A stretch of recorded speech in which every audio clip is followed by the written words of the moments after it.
को जग में ये है देश बेगाना रे, मुसाफिर चलते जाना रे, मुसाफिर चलते जाना रे।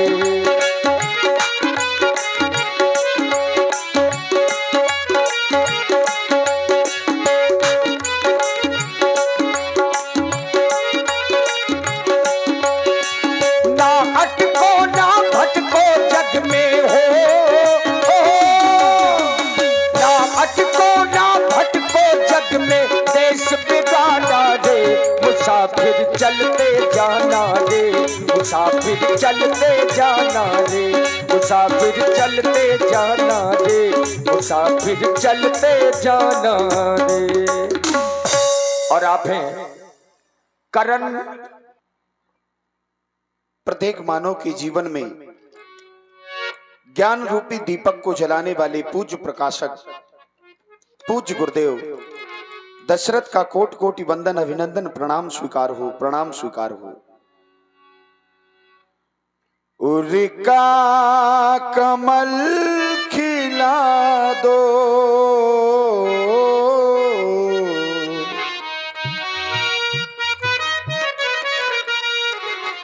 उरिका कमल खिला दो, संसार के हे स्वामी,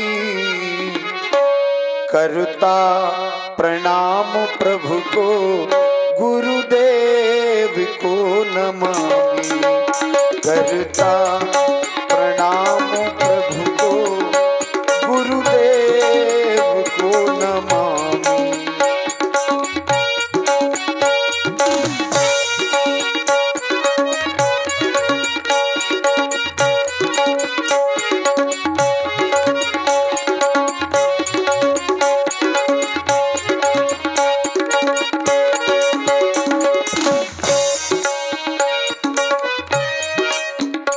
प्रभु जी के चरणों में हम शीशो हैं झुकाते, चरणों की रज को माथे से हम प्रभु लगाते।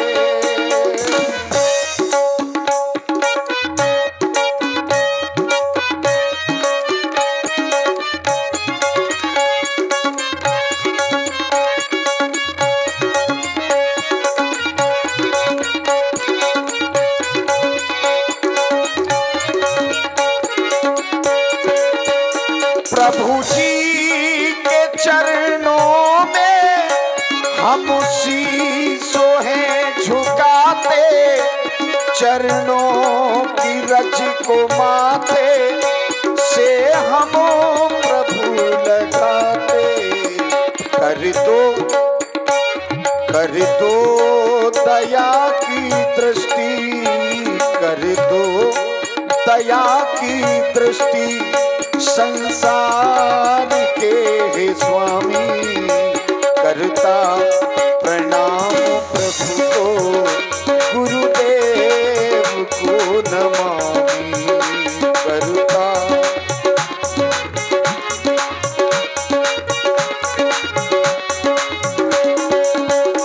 गुरुदेव को नमामि, गुरुदेव को नमामि। राजा दशरथ, तुम्हारे द्वारा प्रणाम किया गया।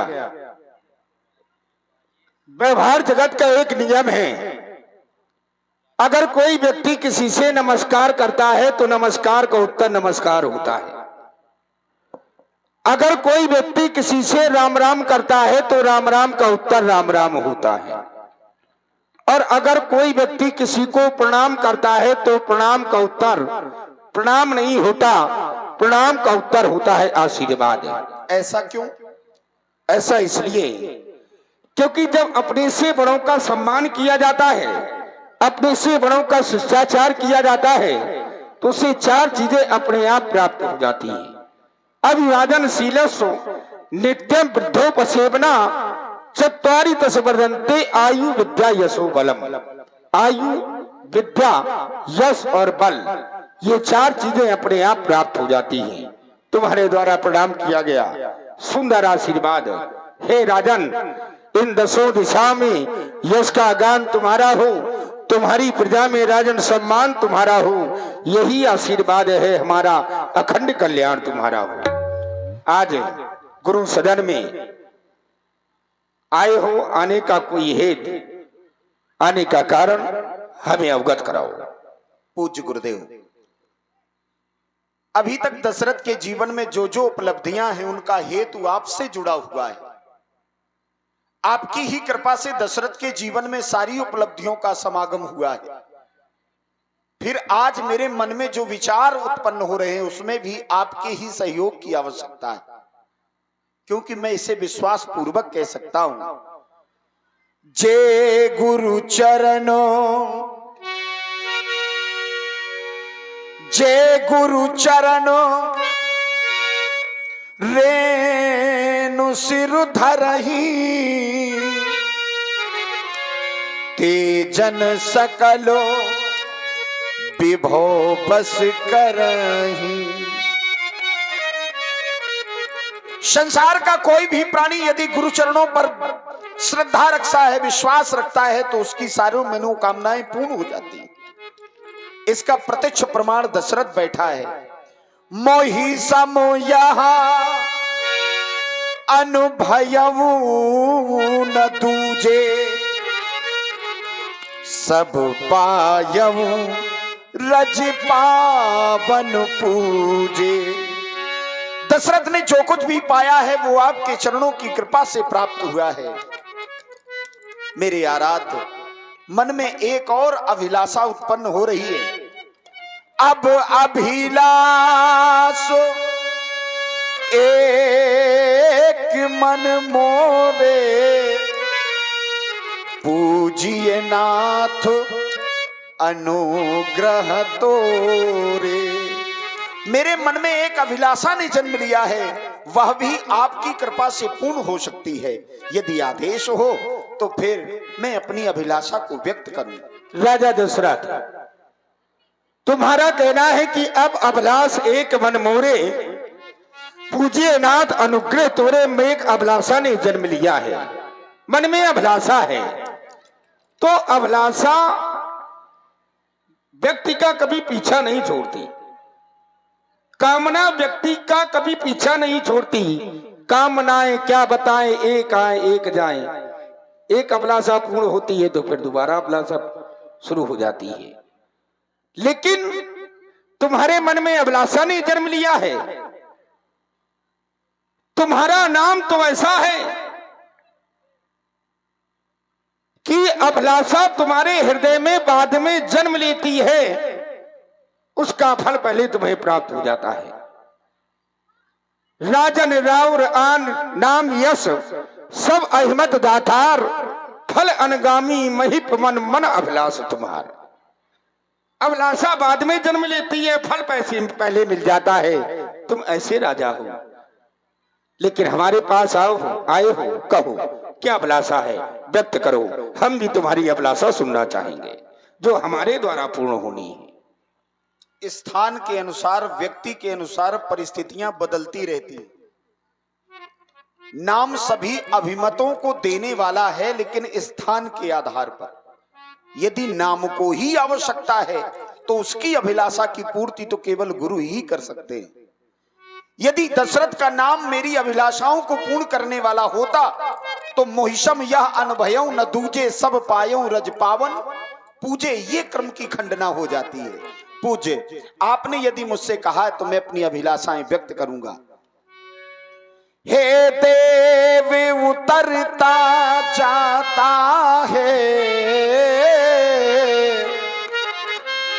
सर से यह प्रेत जवानी का, देखिए सूखता जाता है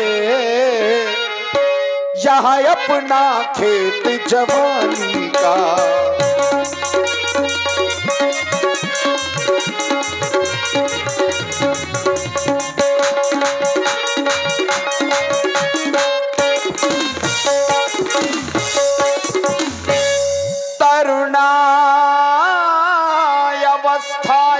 जानी है, यहाँ वृद्धे अवस्था अब आनी है। मेरे सोने ही सोने में, मेरे सोने ही सोने में हो गई चांदी, ये चांदी है। मेरे सोने ही सोने में।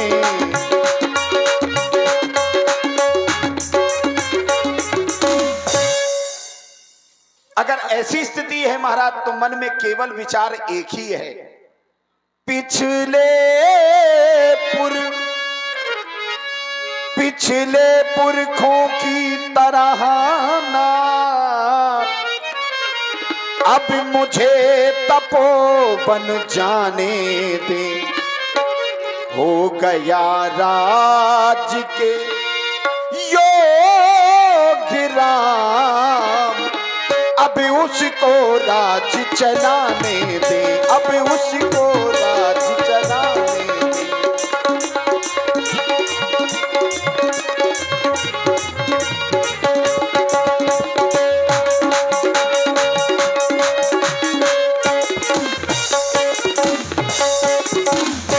अगर ऐसा हो जाता है तो फिर न सोच तन राही की जाएंगे। फिर मेरे जीवन में ये सोच नहीं रह जाएगा कि बुढ़ापा आया है, शरीर जाएगा कि रहेगा। यदि राम राजा बन गया तो मेरी इन चिंताओं से मुक्ति हो जाएगी, साहस में वानप्रस्थ को स्वीकार कर पाऊंगा। राजा दशरथ, तुमने अपनी अभिलाषा व्यक्त की कि राम को अयोध्या का युवराज बनाना चाहते हो। ये हर राजा का धर्म है कि अगर वृद्ध हो जाए तो अपने पुत्र को राजपाट दे देना चाहिए। तुम कह रहे पिछले पुरखों की तरह अब हमें तपोवन जाने दो, चौथे पन जाइए निपकानन, ये सिद्धांत सही है, चला जाना चाहिए व्यक्ति को। चौथा पन हो तो सब कुछ छोड़ देना चाहिए, पुत्रों को राजपाट दे करके, घर परिवार छोड़ करके एकांत में जाकर के जंगल में भजन करना चाहिए हरि का। ये सत्य है, लेकिन जंगल में हरि का भजन, परमात्मा का भजन करने के लिए जाते हैं। लेकिन तुमको जाने की जरूरत नहीं है, क्योंकि जो लोग परमात्मा का भजन करने वन में जाते हैं वही परमात्मा तुम्हारे घर में पुत्र रूप में आए। भयं तुम्हार तने सुई स्वामी, राम पुनीत प्रेम अनुगामी। इसलिए तुम्हें वन जाने की कोई जरूरत नहीं है, एकांत में अपने गृह में भी तुम भजन कर सकते हो। अब हमारा विचार जानना चाहते तो हम तो ये कहते हैं कि बुरे काम को जितने जल्दी हो, बुरा काम अगर हो तो जितनी देर लगे, पहली बात तो उसको करना नहीं चाहिए अगर हो रहा है तो बहुत देर में, और अगर शुभ काम हो रहा है तो उसमें फिर देर नहीं करनी चाहिए, बहुत तुरंत ही कर देना, बहुत जल्दी कर देना चाहिए। हम यही कहेंगे। आप कह रहे हैं कि यहीं एकांत में रह करके भजन कर लिया जाए। बिल्कुल, लेकिन वानप्रस्थ कहाँ होगा? क्या अगर मैं घर में रह करके ही एकांत भजन करूंगा तो क्या गृहस्थ से मैं वानप्रस्थ को प्राप्त कर पाऊंगा? सिद्धांत ये है कि यदि जीवन में, जैसे संसार में प्राणी आया है, जब बहुत अच्छे लोग बैठे हैं तो कुछ अच्छी चीजें होनी जरूरी होती है। संसार में प्राणी आया, बूंद गिरद भा घाबर पानी, जिम जीवहि माया लपटानी। माया क्या है? तन धन भावन सुहद परिवारा, जननी जनक बंद सुत दारा। तो यदि इन 10 के चक्कर में वो बंधा रहा तो फिर वो गृहस्थ से पार नहीं हुआ, वो वानप्रस्थ का कैसे हो जाएगा? आवश्यकता वानप्रस्थ की है, वानप्रस्थ के बाद परमात्मा की आवश्यकता है, क्योंकि जो जहां उचित है वहीं से शुरू करें तो ज्यादा अच्छा है। तो मैं जंगल चला जाऊंगा तो कोई दिक्कत है क्या? नहीं। देखिए, भूम गिरत बा ढाबर पानी, जिन जीवन माया लपटानी। जंगल में रहे चाहे घर में रहे, लक्ष्य तो एक ही है, परमात्मा को प्राप्त करना। और जो परमात्मा का भजन करने लगता है, ठीक है, जो परमात्मा का भजन करने लगता है उसे ये नहीं दिखाई दे रहा कि मेरे आसपास कौन है। भक्ति में वो शक्ति होती है, ठीक है। तुम्हें लग रहा है कि ये मुझे घेरे हुए हैं। भाई भजन करने वाला अगर ये सोचे व्यक्ति भक्ति करता है और ये सोचे कि इतने लोग मेरे पास घूम रहे हैं तो वो भजन नहीं कर सकता फिर। नहीं, वो बात ठीक है। वो बात आपकी बिल्कुल अच्छी है। मैं ऐसा थोड़ी कह रहा हूं कि गुरुजी हमारे गलत बोल रहे हैं। मैं तो गुरुजी से सलाह ले रहा हूं कि यदि आसक्ति से ही निवृत्ति नहीं मिली तो भक्ति जीवन में कैसे? नहीं तो भाई वन में वन की जरूरत थोड़ी है। सिद्धांत है भक्ति स्वतंत्र सकल सुख खानी बिन सत्संग न पावई। ठीक है, भक्ति स्वतंत्र है, इस मानता हूं। तुमने कहा कि वन प्रस्थ कैसे? भाई क्या जरूरी है कि वन में जाया जाए? भाई भगवान का भजन करना है, जिसका परमात्मा का भजन करना है वो तुम्हारे घर में है, यही भजन करो।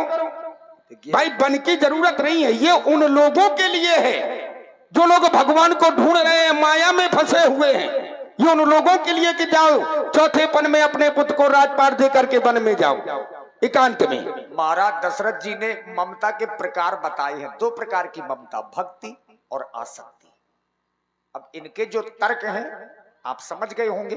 देखिए, माया में व्यक्ति फंसा हुआ है।